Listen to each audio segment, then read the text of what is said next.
Welcome to the Phil and Age Travel Podcast. Is it worth it? Yeah, we're really getting into a fascinating one today. We really are. Usually when we talk about like a world-class destination, we picture these massive gleaming gates thrown wide open, just inviting the whole world in. Right. We expect direct flights, high-speed rail connections right from the terminal, and just an entirely frictionless travel experience. We are so conditioned to want things to be effortless. Yeah. Exactly. But then you step into the world of genuine, preserved historical cities, and suddenly that wide-open gate isn't automatic anymore. No, it's not. It is honestly a bit of a heavy door. It takes some actual physical and logistical effort to push it open. We're looking at a global travel landscape today that is just heavily filtered by logistics. It's the absolute definition of a logistics filter. And I mean, what travelers really need to realize is that this filter is exactly what preserves the value of a place. Right. Friction is really the only thing keeping prices down right now. And that is the perfect setup for what we are doing today. Today, we are auditing Puebla, Mexico. Yes. This is the colonial food capital, sitting just 2 hours southeast of Mexico City that, frankly, a staggering number of travelers skip. Which is crazy to me. It is. And honestly, they really shouldn't. As we look at the landscape for 2026 and 2027, Puebla's entire pitch to you is about value and calm. Yeah, value and calm are the key words there. You are looking at a UNESCO-listed historic center. It's the literal birthplace of mole poblano and those incredibly intricate Talavera ceramics. Oh, the ceramics are gorgeous. They really are. And to grab your attention right out of the gate, here are the numbers you need to hear. Real backpacker beds starting from around $18 and mid-range central hotels from roughly $45. But there is a tension here, and we really have to name it immediately so everyone knows exactly what they're getting into. Right, let's lay it out. The tension is access, and the tension is altitude. That is the heavy door we mentioned. There is barely any direct U.S. flight service into Puebla. So, you're going to have to route through Mexico City and add a 2-hour ground transfer to your travel day. Which scares a lot of people off. It does. Plus, the city sits high up in the mountains at 2,135 meters. Oh, and the Popocatépetl volcano is sitting right there, occasionally throwing ash into the sky. Which means timing your trip and really understanding your own travel stamina is everything. Totally.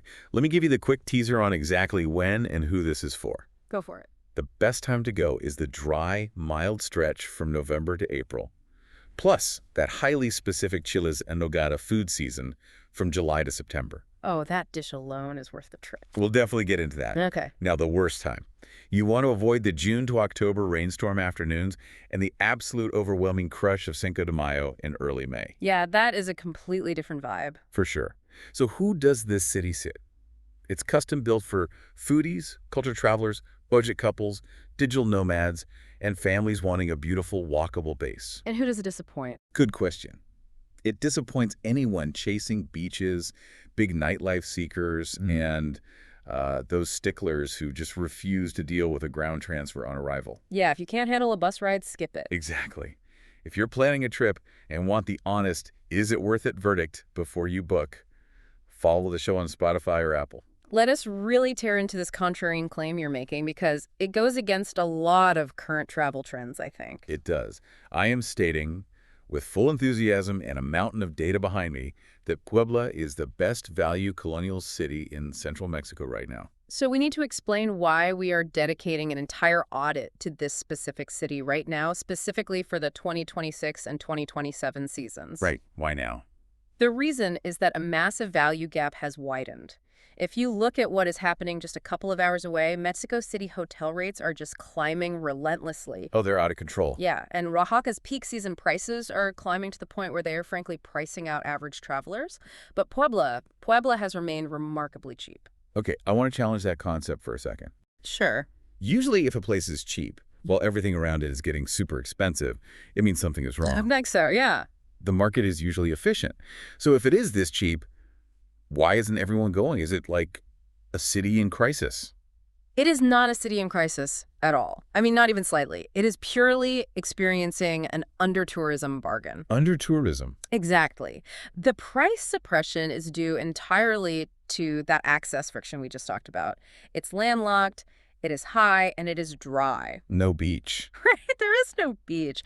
There is no sprawling coastal resort complex with swim-up bars. If someone's definition of a Mexican vacation strictly requires sand and an ocean breeze, Puebla is an immediate disappointment. It just naturally filters out an enormous percentage of casual vacationers. Yes. Furthermore, the routing algorithm of modern airlines actively works against it. How so? Well, if you want to fly directly from the United States, you will be deeply frustrated.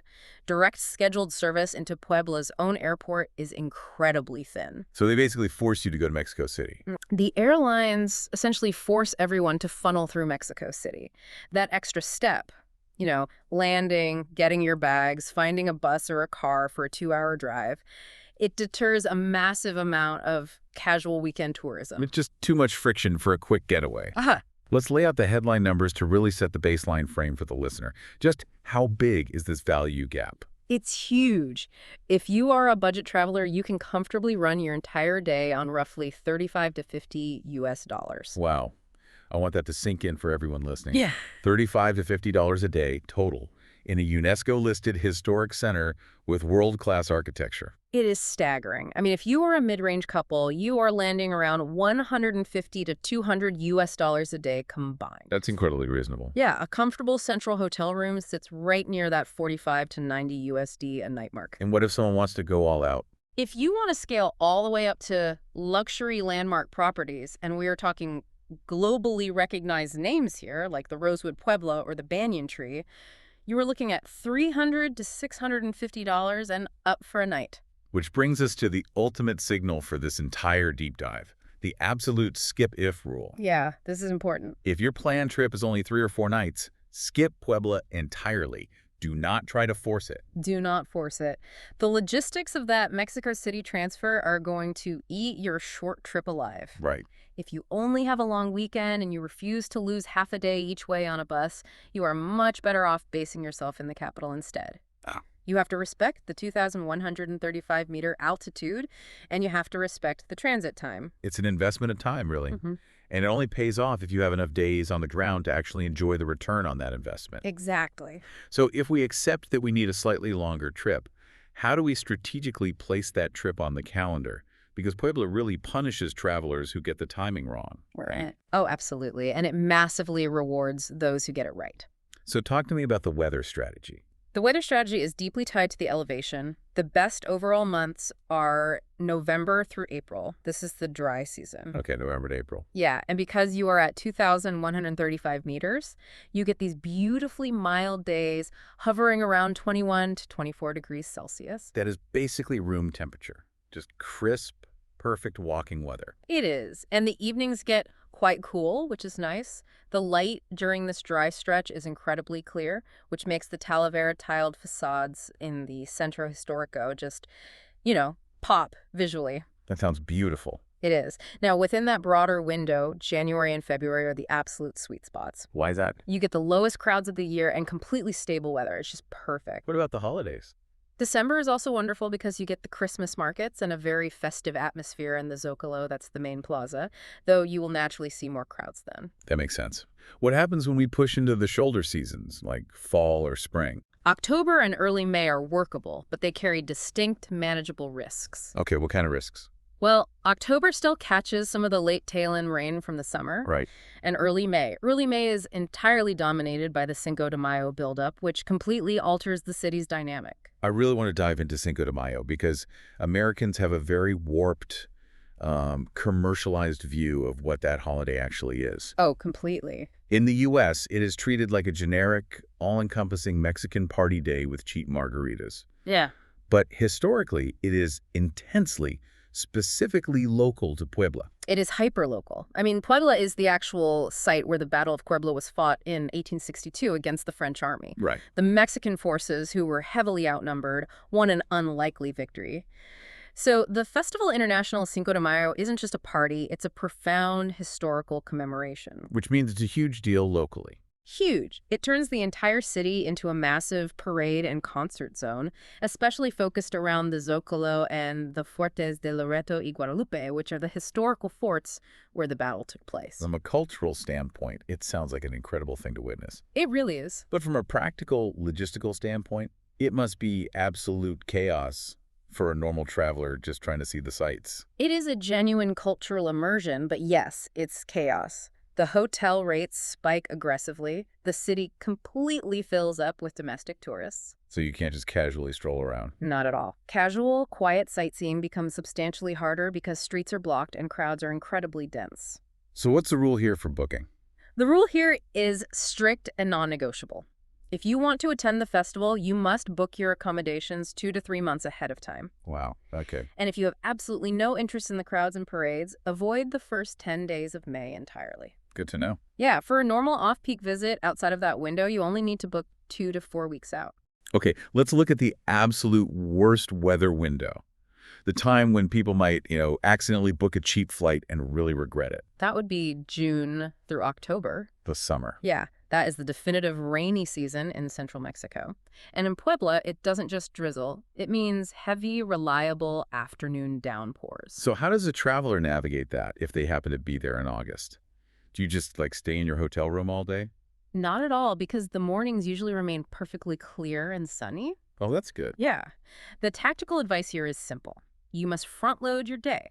Do all your heavy sightseeing, your outdoor walking tours, your visits to ruins before 2 p.m. Basically, treat the morning as your full day. Exactly. Treat the late afternoons as your dedicated scheduled time for indoor activities.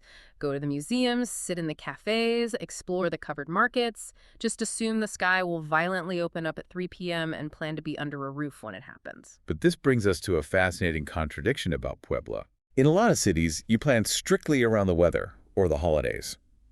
But in Puebla, food timing matters more than almost anywhere else on Earth, doesn't it? It really does. The food calendar can actually override the weather calendar. It is a culinary culture driven entirely by agricultural harvests, not by tourist convenience. The absolute pinnacle of this culinary calendar is chiles en nogada. I want to spend a minute on this because it is the signature dish of the region. You have to try it at least once in your life. Let me set the scene for the listener. Picture a large, roasted poblano pepper. It is stuffed with a picadillo mix, which is this incredible complex blend of shredded meat, usually pork or beef, mixed with local fruits like apples, pears, and peaches, plus a bunch of spices. It sounds weird to some, but it works so well. It's amazing. Then the entire stuffed pepper is smothered in a thick, creamy walnut sauce. The nogada. Exactly. Finally, it is generously topped with bright red, fresh pomegranate seeds and parsley. Visually, it represents the green, white, and red of the Mexican flag. It is an absolute masterpiece of colonial fusion cuisine. But the catch is, you cannot just walk into a restaurant and demand it in January, right? You literally cannot, because the ingredients are tied to the earth. The season for chiles en nogada runs roughly from July to September, directly tied to the highly specific local harvests of those pomegranates and the fresh walnuts needed for the sauce. Which places the most important culinary event of the year directly in the middle of the worst weather season? I know, it's hilarious. The heavy afternoon downpours of July and August. Exactly. And for serious food couples, that dish alone makes accepting those rainy season afternoons completely worth it. You just brave the rain for the food. Are there other food festivals? Yeah, you also have the Festival del Mole Poblano, which typically lands in June, though thankfully for travelers, you can get phenomenal mole all year round. Oh, that's a relief. And if you are looking beyond food entirely, late March brings the equinox gatherings around the Great Pyramid in the nearby town of Cholula, which is a massive cultural event. Speaking of Cholula, let's talk about the physical space of the city during these events, or even just on a busy Tuesday. Where are all these people actually going? What does the crowd geography look like? The pressure points in Puebla are highly, highly concentrated. It's essentially a tight ring around the Zócalo, the cathedral, the Capilla del Rosario inside the Santo Domingo Church, and the antique lanes of Callejón de los Sapos. Okay, so a very specific central core. Yeah, you will also see very big midday crowds on Calle de los Dulces, which translates to Candy Street, and navigating through the El Parian craft market. So if I am standing in the Zócalo and I am feeling completely overwhelmed by the density of people, where are my escape valves? How do I get out of the pressure cooker? You have 3 distinct options depending on what you need. Okay, what's the first? First, you can head 30 minutes west to the town of Cholula, or 30 minutes south to Atlixco. Both of these nearby towns absorb the overflow beautifully and maintain a much calmer, slower vibe while still offering that colonial charm. And what if I don't want colonial charm? What if I am just exhausted by history and cobblestones and I simply need modern air-conditioned normality? Then you go to the Angelopolis district. What exactly is Angelopolis? It is the modern upscale commercial district. It is where you find the massive shopping malls, the Estrella de Puebla Ferris wheel, the big chain hotels, and modern hospitals. But if I go there, am I getting any of that UNESCO colonial charm? None. Zero. It is purely functional and commercial. It looks like a high-end outdoor mall anywhere in the world. Got it. So if we synthesize all this timing and geography into a sort of traveler matrix, it looks like this, right? Families should really aim for the December holidays, or that dry, mild winter stretch when walking is easy. Yeah, exactly. Digital nomads definitely want that November to April dry stretch for reliable outdoor cafe days and stable Wi-Fi without storm interruptions, and food-focused couples. You simply embrace the July to September rain for the chiles en nogada. That's a perfect summary. And you must keep a close eye on your wallet based on the calendar, too. How much do prices fluctuate? Well, accommodation is naturally cheapest during that June to September low season because the rain keeps the casual weekenders away. The peaks, where bus fares, flight fares, and hotel rates all climb simultaneously, are Christmas, Easter known as Semana Santa, and of course, the Cinco de Mayo window. Okay, we know when we are going, Yeah. we know who we are taking, now we have to confront the beast. The logistics. Exactly. Let's talk about actually getting there, because this is the defining friction of Puebla. This is the heavy door. Walk the listener through this arrival process step by step, because if you mess this up, you ruin the first 2 days of your trip. You really do. The very first thing you need to internalize is that you are most likely not flying into Puebla's own Hermano Cerdán International Airport, known as PBC. Why not? If they have an airport right there, why aren't we using it? The scheduled service there is just too limited. The routes are scarce, the times are often inconvenient, and honestly, if a flight gets canceled, you might be waiting days for the next one. That sounds incredibly stressful. It is. The global airline networks are simply not designed to funnel international tourists directly into Puebla. Which means I am landing in the massive metropolis next door. Yes. The vast majority of travelers will land at Mexico City International MX, also known as Benito Juarez, or the newer Felipe Angeles Airport, AII. Imagine the scene. You have been flying for hours. You navigate immigration at MX. You grab your bags off the carousel. You walk through the sliding glass doors into the arrivals hall. And you're exhausted. Exactly. Your instinct is to just grab a taxi or an Uber to your final destination. What does the ground transfer math actually look like? How do I get to Puebla without losing my mind or my money? The absolute most efficient, cost-effective, and stress-free move is to find the ADO bus terminal located directly inside the Mexico City airport. Inside the airport. Inside the airport. Do not leave the airport. You buy a ticket for the direct ADO bus straight to Puebla. Now, when you say bus, Americans often picture a cramped city bus or like a yellow school bus. What is an ADO bus? Oh, it's completely different. It is a massive luxury air-conditioned coach. They have plush reclining seats, onboard restrooms, and sometimes even individual screens. Oh, wow. That sounds better than the flight. Often it is. It costs roughly $28 US. It takes about 2 hours door to door. And here is the absolute best part of this strategy.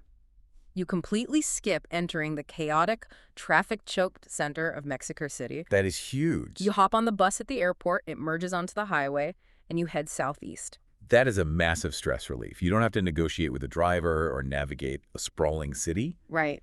But what if, for whatever reason, I'm already staying in Mexico City for a few days, and I want to go to Puebla from my hotel in, say, the Roma or Condesa neighborhoods? In that scenario, you are looking at city center to city center buses. You would take an Uber from your hotel to Mexico City's massive TPO terminal and catch a bus to Puebla's KPU terminal. Is that expensive? Not at all. If you book ahead, the bus ticket itself can be incredibly cheap, roughly $5 to $15 US. Unbelievable. And just to be comprehensive, what if a listener manages to snag one of those rare direct flights straight into Puebla's PBC airport? Well, if you pull that off, it is a very small, quick airport to navigate. Because you are already in the Puebla region, a simple taxi into the historic town center from the airport is only about $12 to $18 US. Okay, let's follow the journey of the majority, though. I take the ADO bus from the Mexico City airport. I ride for 2 hours. I arrive at the CAPU terminal in Puebla. I step off the bus.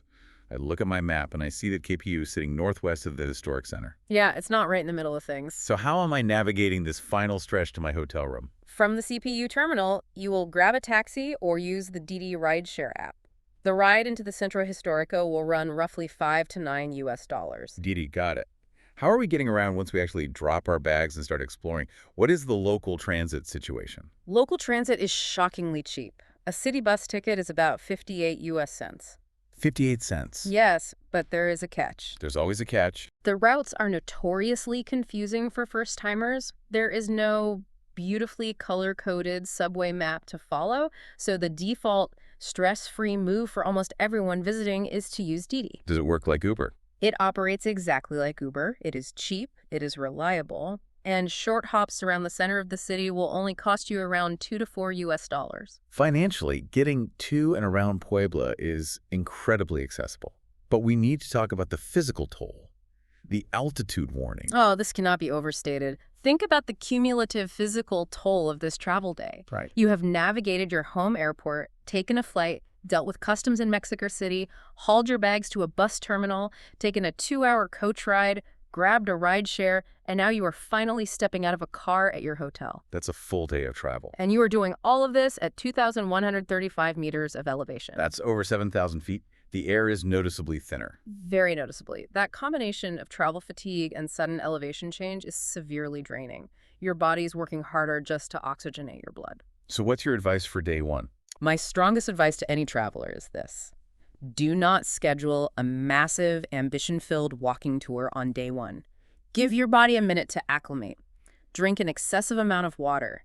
Eat something light. But the reward for pushing through that physical and logistical friction is immediate. Yeah. Once you drop those bags, take a breath, and step out of your hotel lobby, what hits you? It is the sheer contrast that strikes you first. Contrast with Mexico City. Exactly. You have just spent hours dealing with the sprawling, endless concrete labyrinth of Mexico City and its highways, and suddenly you step into this flat, perfectly gridded, intensely walkable Centro Historico. It sounds magical. It is visually dense with these beautiful, intricately tiled facades everywhere you look. The air smells like roasting meats and spices from the street food stalls, and it is noticeably, wonderfully, deeply calmer than the capital you just left behind. That perfectly transitions us into where you are actually dropping those bags. Let's look at the zonal accommodation strategy. The golden rule here is that you always want to prioritize the Centro Historico for walkability, correct? Always. I mean it. Do not try to save $10 a night by staying in the far suburbs. It's not worth it. It's not. The value of being able to walk out your door and immediately be in the colonial center is immeasurable. Let's break down the 4 distinct tiers of accommodation, complete with the specific pricing you can expect. Great. We will start with the backpacker and budget tier. Where are they located and what does it cost? These locations cluster heavily right around the Zocalo and the antique lanes of the Callejón de los Sapos. A great example of this tier is Host Santo Domingo or similar central guest houses. What's the damage? You are looking at roughly $18 to $30 US a night for a bed in a dorm, or perhaps a very basic, no-frills private room. $18 for a bed in a UNESCO center is incredible value. But there is always a trade-off. What is the catch? The trade-off is noise. You are highly walkable, yes, but you are right in the action. Being near the plaza means street noise, music, and traffic. Right. And because these are older colonial-era buildings, they often have extremely thin soundproofing. You will hear your neighbors, and you will hear the street. Bring earplugs. Got it. Let's move one step up the ladder to the mid-range couple. This is your central boutique and colonial hotel tier. A perfect example is the Hotel Colonial de Puebla, located right near the Santo Domingo Church, or any of the various small, beautifully tiled boutique properties dotted around the tight center. And the prices. The prices here run roughly $45 to $90 US a night. Okay, if a couple is splitting a $90 room, that is $45 each for a colonial boutique experience. Right. That is an absolute steal compared to almost anywhere in North America or Europe. It is the definitive value sweet spot of Puebla. Breakfast is often included at that price point, served in these beautiful interior courtyards. But there's a trade-off here too, right? The trade-off here is entirely architectural. When you stay in a beautifully preserved historical building, you have to accept historical dimensions. Meaning tiny rooms. The rooms can be quite small, the layouts can be quirky, And you might encounter the occasional temperamental plumbing issue because the pipes are decades, if not centuries, old. Character comes with quirks. I think most people can accept that for the price. Hmm. What about families? If you were traveling with children, you need more than a quirky, tiny room. Yeah. Where do they fit into this matrix? Families need space and amenities, so they should look at the larger courtyard hotels and full-service options. Hotel Boutique Casuarina is a fantastic example of this tier. And what's the price jump for that?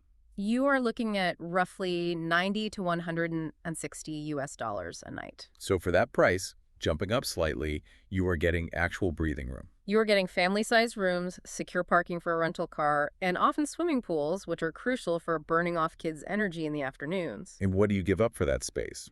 Location.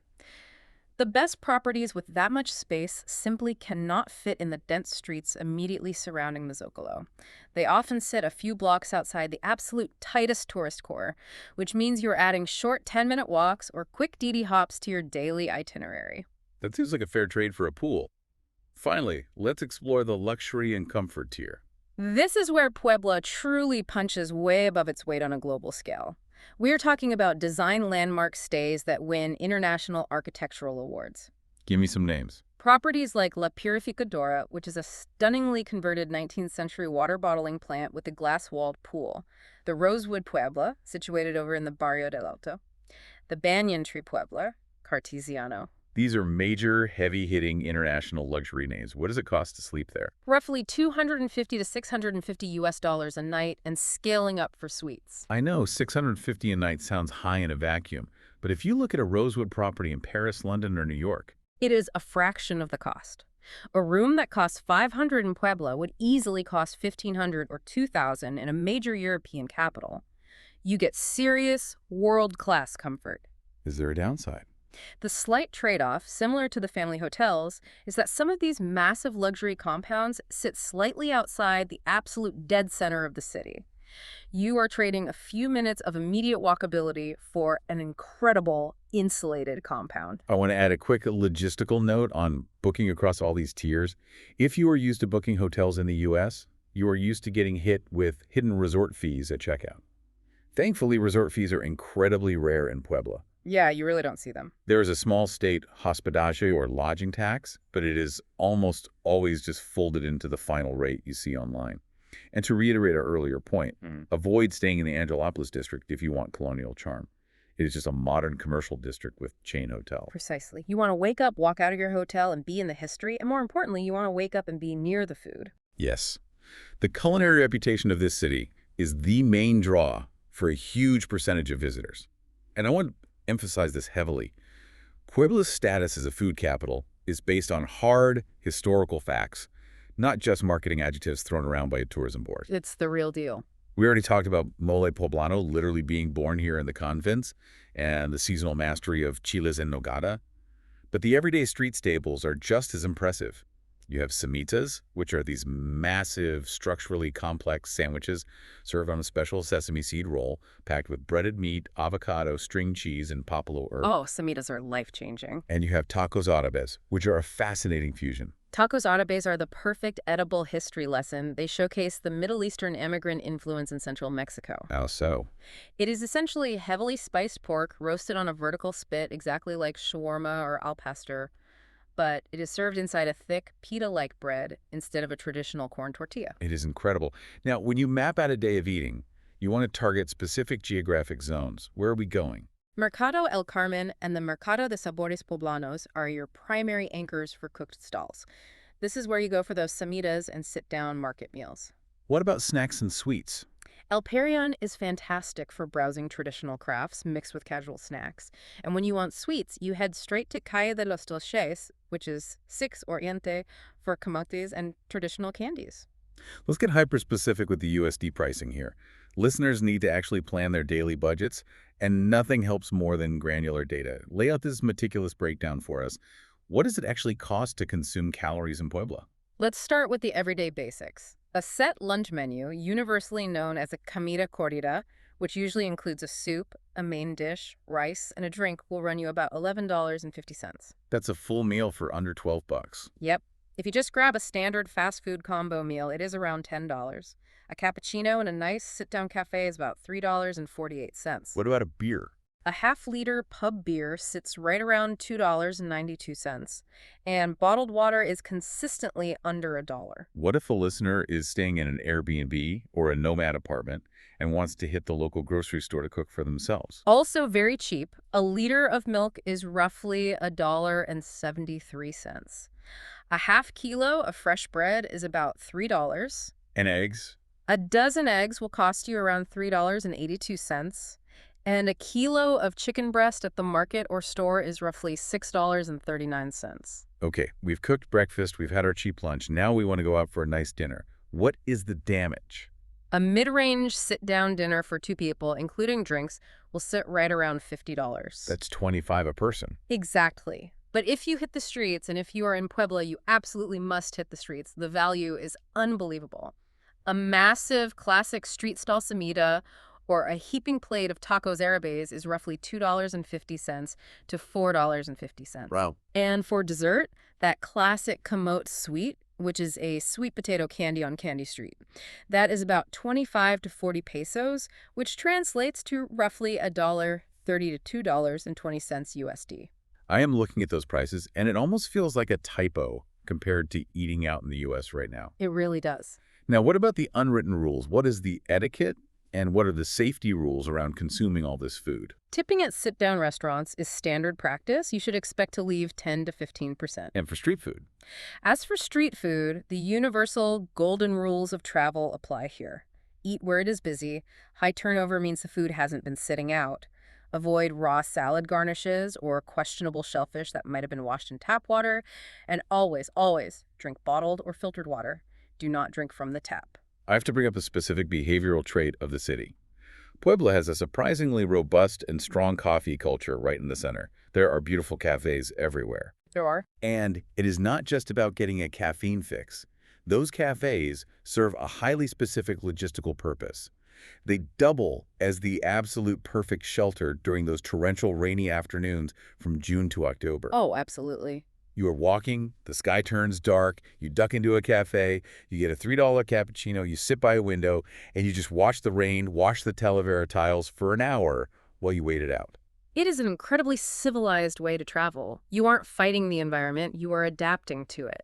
And that adaptation perfectly segments into how we need to think about the daily budget as a whole. The money breakdown. This is where the rubber meets the road. This section is the ultimate proof that Puebla is vastly cheaper than comparable colonial breaks like Oaxaca. Yes, let's look at the math. Let's go through the granular line item daily budgets for different types of travelers. Let's start back with our budget backpacker. For a backpacker, the daily target to survive and enjoy the city is 35 to 50 US dollars a day. How does that break down? Here is how that breaks down. A bed in a hostel is $18 to $25. Food, assuming you rely almost entirely on street stalls and those $11 comida corta lunches, is $10 to $14. Transport, maybe taking a local bus or a couple of short Didi hops, is $3 to $6. One paid site or museum entry is $3 to $6, and you leave a small buffer of $3 to $5 for emergencies or a coffee. It's a tight budget, but it is highly realistic. What is the easiest way for a backpacker to accidentally blow that budget and ruin their spreadsheet? Drinking heavily in bars. Alcohol is where the markup is. Yeah. That and taking taxis everywhere instead of utilizing the flat, highly walkable grid of the historic center. Let's move to the mid-range traveler, looking at the cost per person. Per person, you are looking at 70 to 100 US dollars a day. The hotel share for half a room is 30 to 45. Food, meaning 3 solid meals, plus a nice sit-down dinner out, is $22 to $32. Transport and maybe splitting the cost of a day trip to Cholula is $8 to $15. Museums or a guided tour will run $8 to $12, with a buffer of $6 to $10. If we extrapolate that to a couple traveling together, the realistic, comfortable number is around $150 to $200 US dollars a day combined. Let's just call it a comfortable $175 a day. Yeah, that sounds right. That's a really lovely, culturally rich vacation where you are not stressing over every single peso. What about a family? Let's assume a standard unit of 2 adults and 2 kids. For the family of 4, the daily budget is $180 to $260 US dollars a day.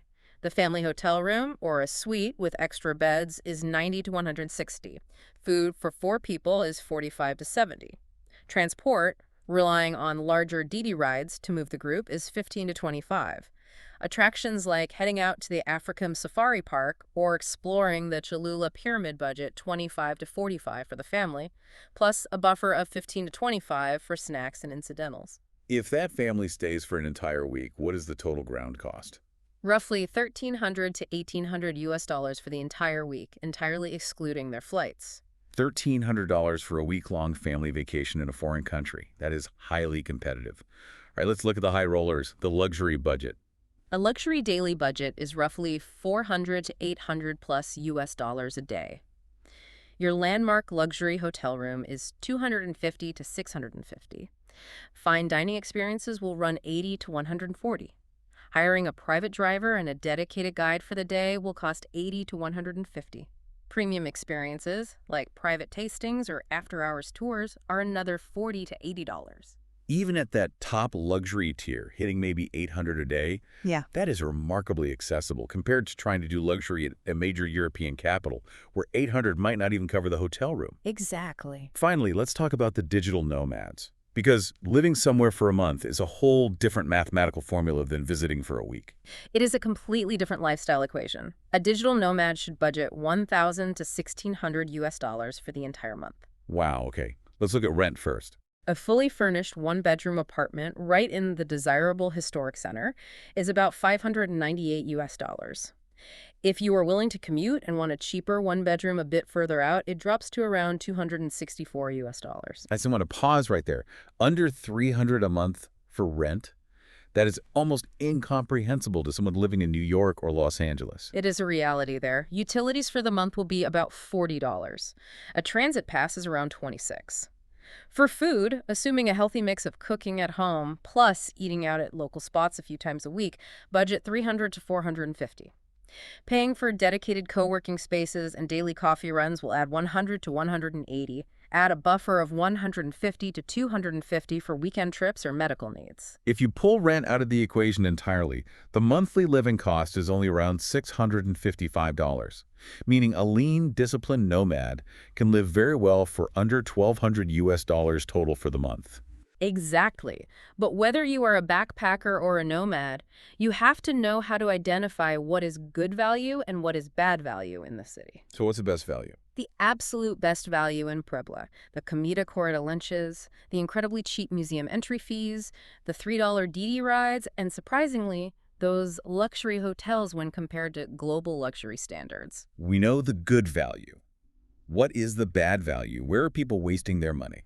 Zocalo-facing restaurants are a prime example of bad value. Yeah. And what people consistently underestimate is the cost and the time of that Mexico City transfer and the physical drag of the altitude. That concept of bad value brings us perfectly to our next major focus, the 3 named logistics traps. Oh, you have to pay attention to these. These are the specific structural pitfalls that will cost you money, waste your time, and potentially ruin your trip if you aren't prepared for them. Let's examine Trap 1. Trap 1 is the Mexico City transfer trap. The core mechanism here, as we established earlier, is the lack of direct U.S. flights to Puebla, forcing everyone into ground transit from MX or AIFA airports. What does that trap actually look like in practice for a traveler? How do they fall into it?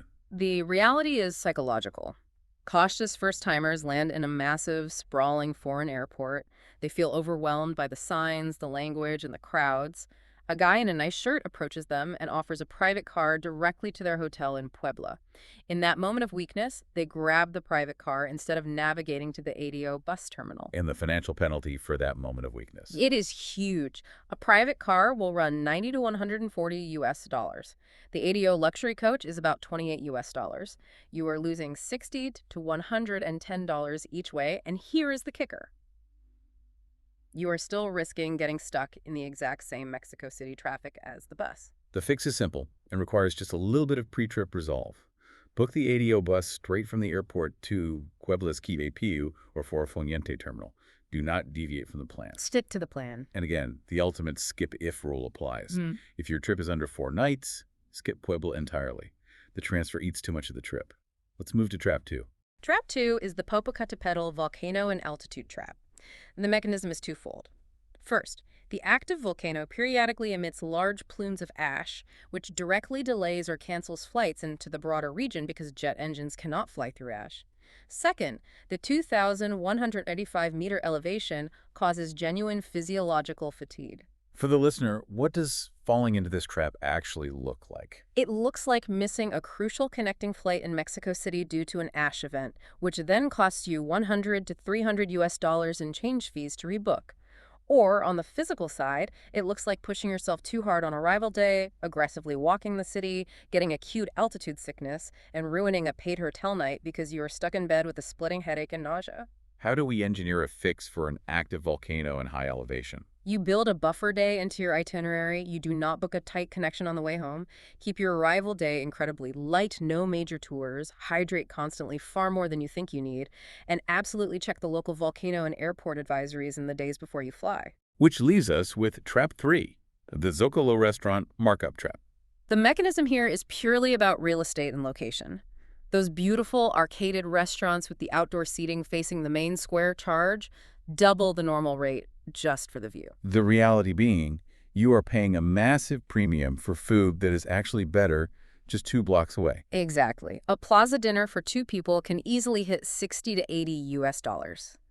If you walk 2 streets over to a side street fonda, which is essentially a small, family-run, casual eatery, that exact same meal, often cooked with more care, is 30 to 45 US dollars. That's half the price. Yeah. The fix is to eat your meals at Mercado El Carmen, the Mercado de Sabores, or those local fondas. Use the Zocalo solely for a $3 coffee view. If your whole vacation fantasy is a scenic plaza dinner every single night, you will hemorrhage money and overpay everywhere central. I want to pivot now to the topics of safety, solo travel, and comfort. Because let's be honest, anytime we talk about traveling to Mexico, a segment of the audience has immediate, media-driven questions about safety. Provide the reassuring audit for us. The audit is very reassuring, provided you look at the actual data. Statistically, Puebla ranks slightly safer than Mexico City. The things you see on the news, violent crime and cartel activity, are minimal risks in the tourist zones of Puebla. They simply aren't structural factors for visitors operating in the historic center. If cartels aren't the issue, what is the actual risk hierarchy? What should a normal tourist actually be worrying about on a Tuesday afternoon? Number 1 is petty theft. We are talking about opportunistic pickpockets operating in crowded markets or on those packed, confusing local buses. Okay, normal city stuff. Right. Number 2 isn't a crime at all. It is the physical reality of the altitude and the volcano ash we just discussed. And number 3, quite literally, is slipping on a wet cobblestone sidewalk during a rainy season downpour and dealing with chaotic street traffic. Let's focus on solo travelers, specifically solo female travelers. What is the comfort level? It is genuinely comfortable. Walking the Centro, taking a day trip to explore Cholula, visiting the flowers and Alixco solo travelers routinely do this without issue. Are there any specific precautions? You just apply standard, common-sense urban precautions that you would use in Rome or New York. Do not wear flashy, expensive jewelry. Don't stand on a busy street corner waving your phone around near traffic. Zip your bags closed and keep them in front of your body on crowded buses. And use DD or registered taxis after dark rather than walking long, empty distances. What are the designated safe zones, and where should people avoid?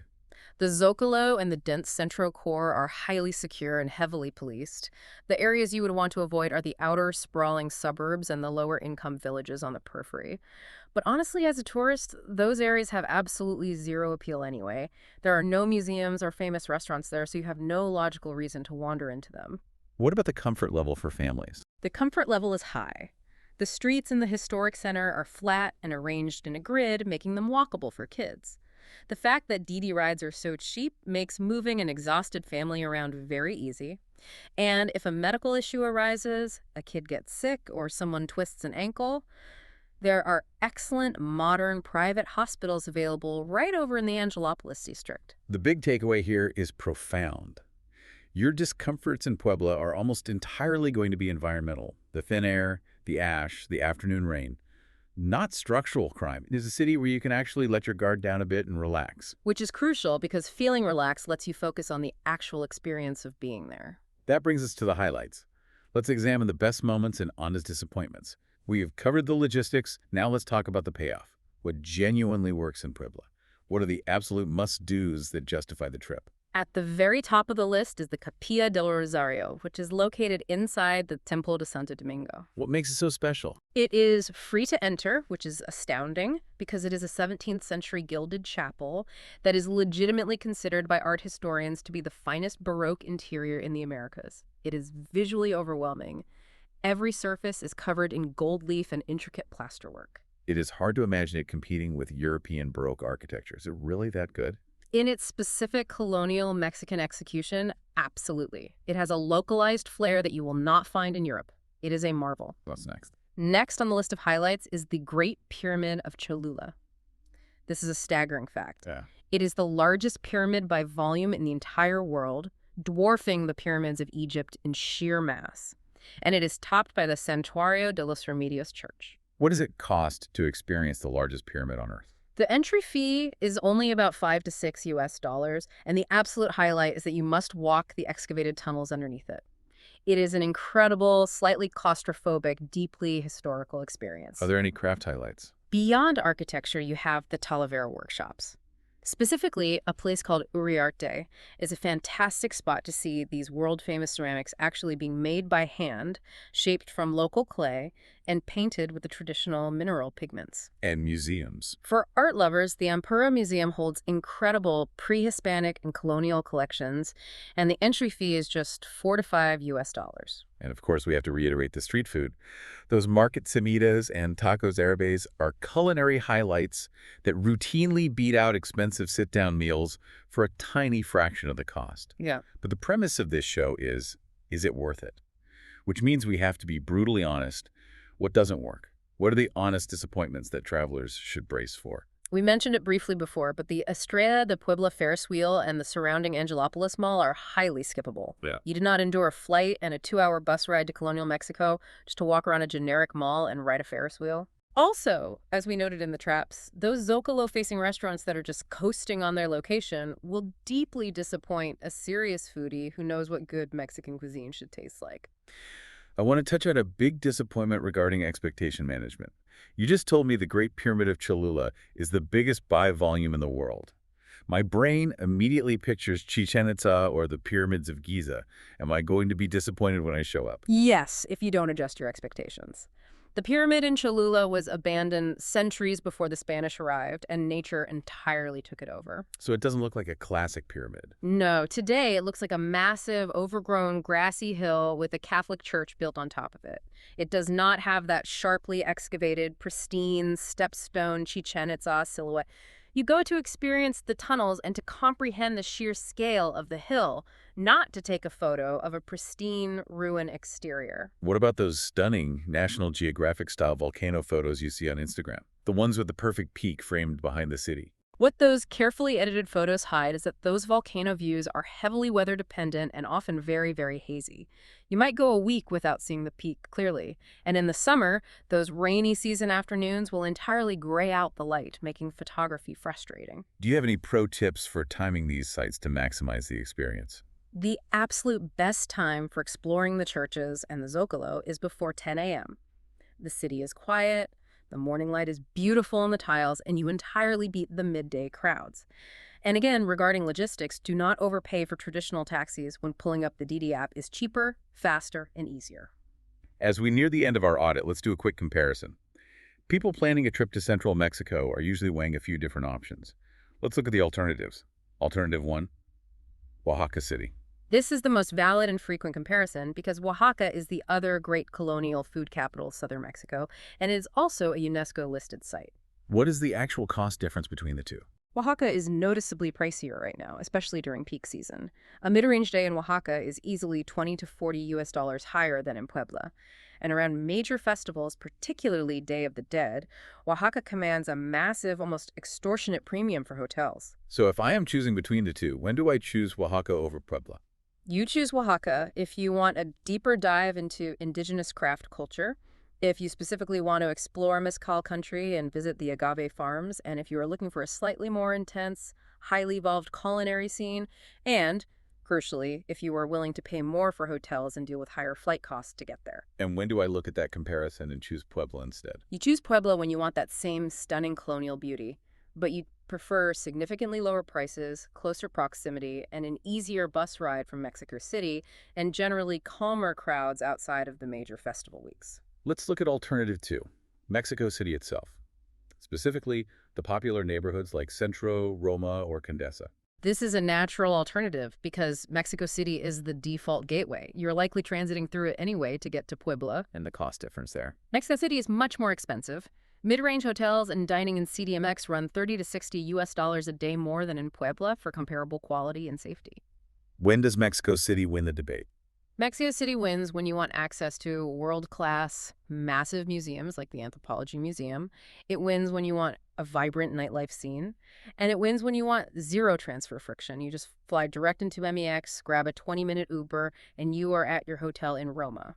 And when does Puebla win over the massive capital? Puebla wins on sheer value, a highly walkable and human-scale historic center, and quiet. And frankly, we need to be clear. Puebla doesn't have a nightlife scene to speak of. If your goal is to party in clubs until 4 a.m., Puebla is the wrong city entirely. The moment of truth. It is time for the final verdict, the is it worth it matrix. Let's run the scores based on the traveler profiles.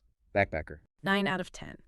It is incredibly worth it for those $18 to $25 beds and $3 street meals in a highly safe, walkable colonial base. You skip it only if you desperately need beaches or a party scene. At $35 to $50 a day total, it is one of Mexico's absolute best values, and that ADO bus transfer from the capital is cheap. The pro move for a backpacker is pairing Puebla with a few nights in Mexico City on a longer trip to get the best of both worlds. Mid-range traveler or a couple? Also a 9 out of 10. It is massively worth it for the architectural charm and the serious food culture at $150 to $200 a day combined. Skip it if you absolutely refuse to accept the ground transfer time. To maximize value, base yourself in the Centro Histórico, eat your meals off the main plaza, and enjoy the substantial savings versus going to Oaxaca. How does the family score look? 8 out of 10. It is worth it for the flat, stroller-friendly streets, the proximity to the African Safari Park, and the spacious family rooms that only cost $90 to $160 a night. Totaling $1,300 to $1,800 for a week is phenomenal value for a family. The friction preventing a 10 out of 10 is simply the reality of arriving with tired kids after a flight and a 2-hour bus ride. Skip it if your family desperately needs a pool resort, oceanfront holiday. What about the luxury traveler? 8 out of 10. The value here is staggering when compared to Europe. Paying $250 to $650 a night for elite properties like the Rosewood or Banyan Tree is a global bargain. Just spend the money to hire a private driver from the airport to completely erase that transfer friction. Skip it only if you demand high-end luxury shopping or a beach club. And finally, the digital nomad or solo traveler. 8 out of 10. It provides a cheap, safe, culturally rich base for $1,600 a month, with beautiful one-bedroom apartments running just $264 to $598. Skip it if you need a massive built-in co-working community or a big expat nightlife scene. That is what Mexico City is for. But if you can handle the altitude and you don't mind the rainy summer afternoons, it is a phenomenal spot to live very well for under $1,200 a month. So, synthesizing all of this data, the overall verdict on Puebla is this. Book carefully. It is a strong buy for food and architecture travelers who base themselves right in the Centro Histórico, who accept the reality of the 2-hour transfer from Mexico City, and who respect the altitude and the volcano. It's a poor fit for beach seekers, nightlife hunters, and anyone on a trip that's just too short to absorb that arrival friction. Reflecting on all of this raises a fascinating thought to leave you with. Consider how our modern definition of a good destination is utterly warped by flight routing algorithms. That's an interesting point. Yeah, if Puebla had a direct flight from New York or LA, it would be as expensive and crowded as Oaxaca overnight. That 2-hour bus ride isn't just a logistics hurdle, it's an invisible shield preserving a historical city. How many other world-class cities are we missing just because the flight logistics require one extra step? If this gave you the honest verdict you needed, follow the show. New episodes drop every day. That is the honest verdict from Phil and H.